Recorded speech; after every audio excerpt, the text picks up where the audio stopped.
Well, hello from my hotel room in on my vacation. I couldn't go and leave home without bringing a word game with me.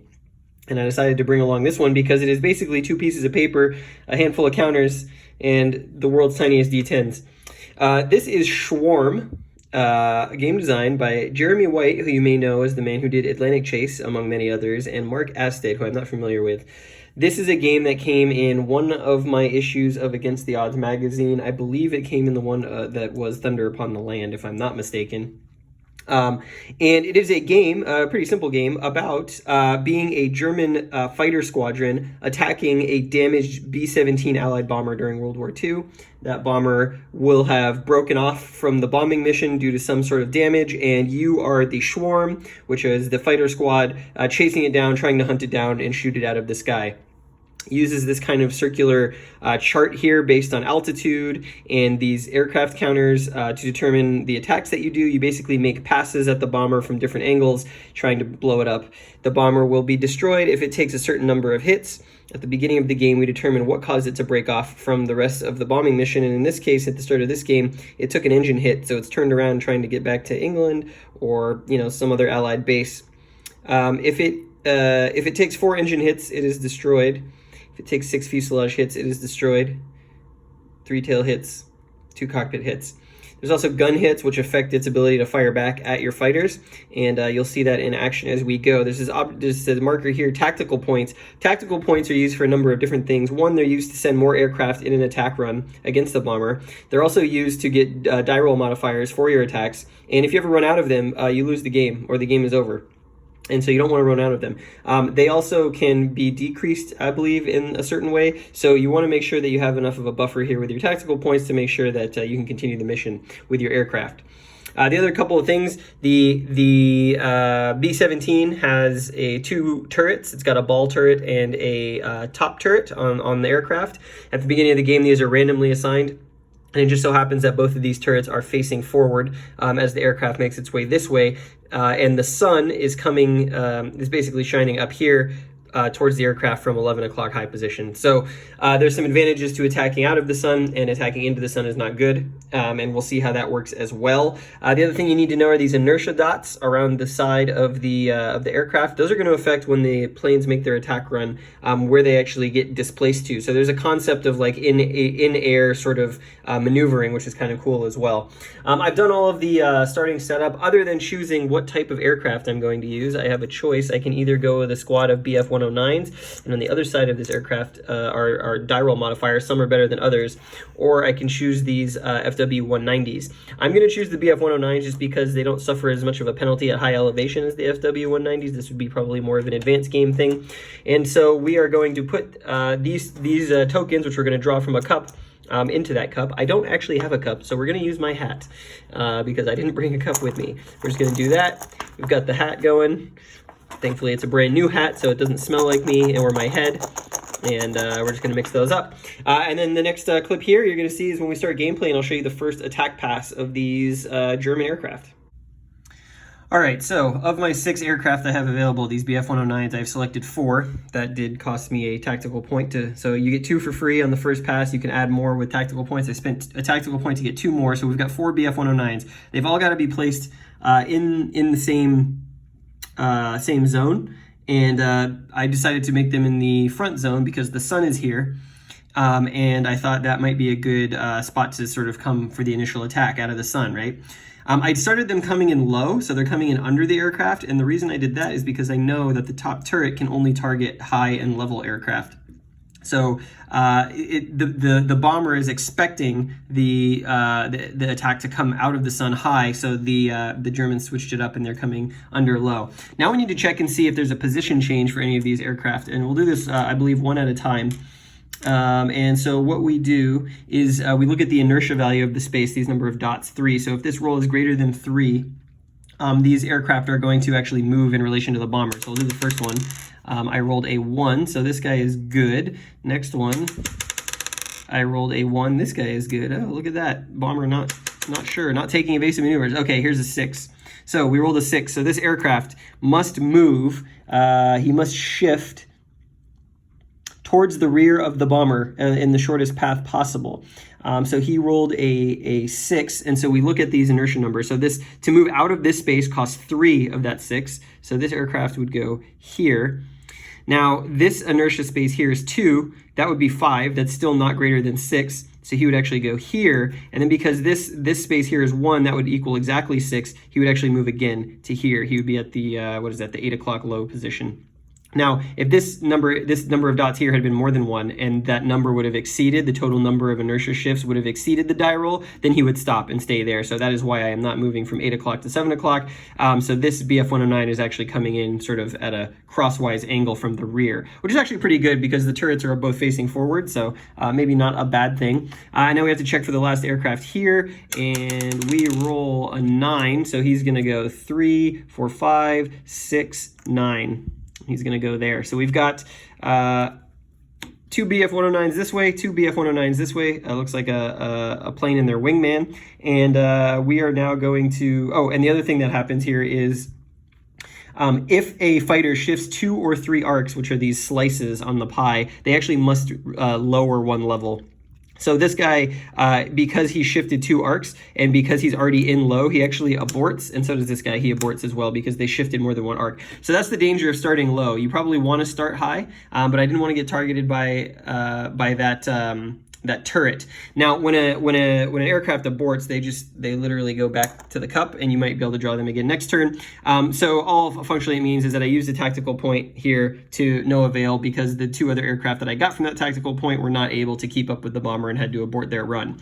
So we've got 2 BF-109s attacking the B-17, and I will show you what happens there in terms of how the attack run goes. So in this particular step, the turrets, if they were not in the same zone as any fighter, meaning if there were no fighters in this front zone, they would try and track and adjust. And there's 2 sides to these turrets. You've got a spray version of the turret, which means they're just kind of tracking any targets they can see in front of them to shoot them. And they've got a targeted side, which will individually target a single aircraft, assuming that that aircraft is in the same zone. Well, in this particular case, because this turret cannot target higher level, it is still pointing in this direction, but it can't have a target. However, this turret here, which is the ball turret on the underside of the aircraft, can target level and low. And so it is going to stay I believe it is going to stay in spray formation against these guys, although I guess I conceivably should have put this on the top aircraft, the first aircraft, when it went there, because it actually entered the same zone. So yeah, I'm going to correct that now. We've got 1 aircraft that is being specifically targeted by the ball turret from the underside of the aircraft. There we go, that's fixed. Okay, great. Now I have an option here. I can voluntarily abort these aircraft. If I choose to abort the aircraft, that's how I can earn tactical points back. But it seems kind of counterproductive to do that on the first go.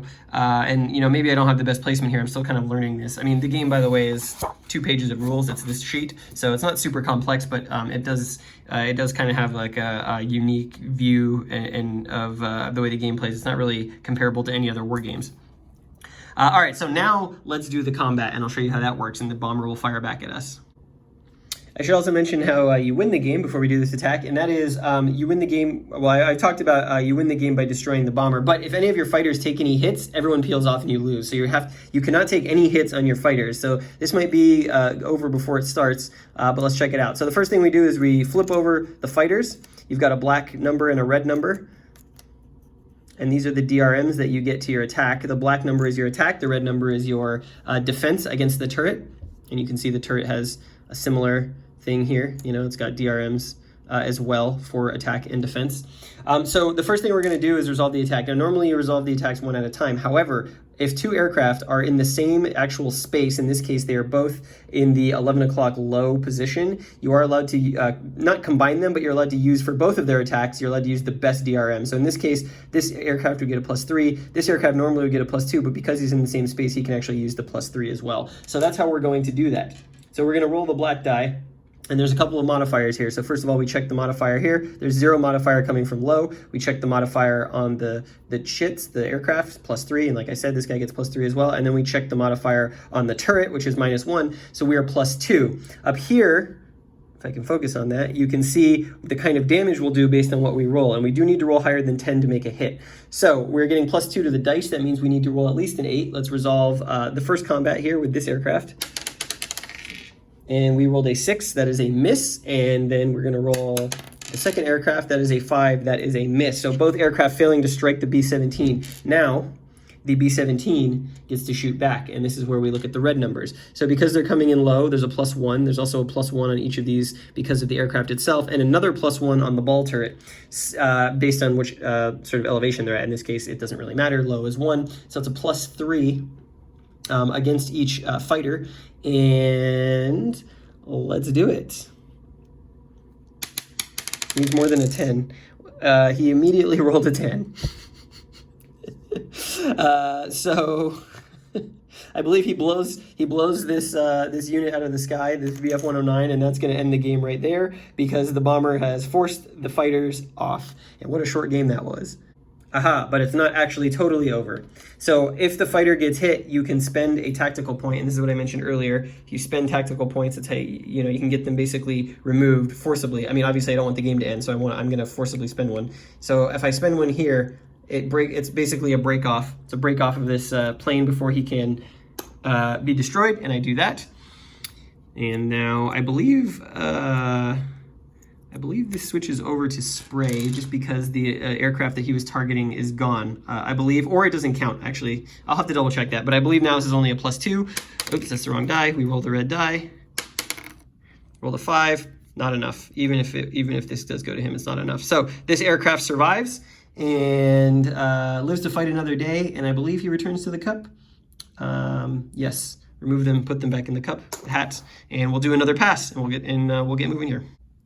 All right, so for this second pass, I've gone all in. I had 3 tactical points left after that last run. I've used them all. I've spent them all. Now, it's risky because if I don't damage the bomber here and destroy it, the game will be over when you run out of tactical points for one of many possible hypothetical reasons. The fighters ran out of fuel. They had to keel off to go to a different mission, whatever it is. The bomber outran them, unlikely. But anyways, I've used them all. Now, the reason I've done that is because I want to see where these all end up, and I've decided to play it a little bit smarter this time. Actually, these guys should not go here. These guys should go...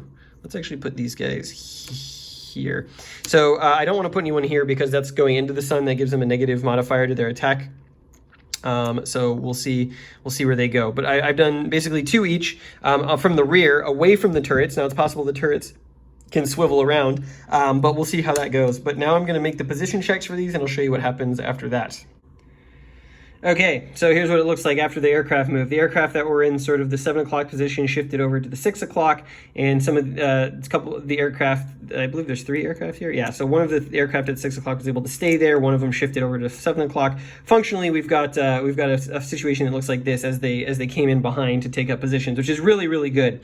The turrets then move to try and track, and they can only move one zone. Well, obviously there's no aircraft in the left zone, so both turrets move to the right zone. However, when they move to track a target, they have to stay in spray fire mode. And now in this case, you'll see that all the aircraft, because they only shifted one wedge, they didn't have to go down a level of altitude. So in this case, the ball turret cannot actually target this unit, and so only the top turret is able to fire at this BF-109, which makes sense because he stayed at high altitude. So now we are going to run the attacks, but first, before that, I can abort, and I probably want to abort this aircraft just because being at high altitude is kind of bad. It's +2 there, +1 there, +3. So we're going to abort this BF-109. He's not going to get shot at. He drew the turrets to him successfully, and now we're going to make 5 separate attacks for these aircraft, and I'll show you how that turns out.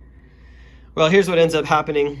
We do 2 more engine hits to the B-17. We're just 1 away from destroying it, and this fighter over here managed to do a rear gun hit. Now, when the bomber takes gun hits, if you do a couple of gun hits, for every 2 gun hits, I believe, it gets a -1 DRM to its defensive fire. Unfortunately, the red dice was on fire, and every single counterattack to these 3 planes destroyed them. So, and I have no tactical points left. So they are not able to evade. They are shot down, and that is the end for the German Schwarm, because the B-17 is able to get home because the squadron has broken off, despite the fact that it's limping home quite badly. So as you can see, a quick playing solo game. It's got some interesting mechanics to it. You basically try and get a good position, try and make your rolls, try not to... maybe my mistake was getting into a very high-risk zone here at the rear of the aircraft with a 4 counterattack. That was probably a bad idea. It does seem that, some of the better ones, you want to be coming in sort of at like a frontal angle. The front definitely safer than the rear. So you learn for next time. I might set this up and play it again. But that is Schwarm. You know, it's a fun little diversion. You can play it in 10 minutes or so, and it's got kind of a cool spatial aspect to it. So, you know, if you need something to take with you while you're traveling, this is 2 sheets of paper, some counters, and the world's tiniest D10s, and you know, Jerry White. So it's definitely got a little bit of his DNA in terms of his design in this from games that he has made that I have played. But I do like the presentation. I do like the big counters, and it's a fun little travel size aerial World War II war game. Thanks for watching.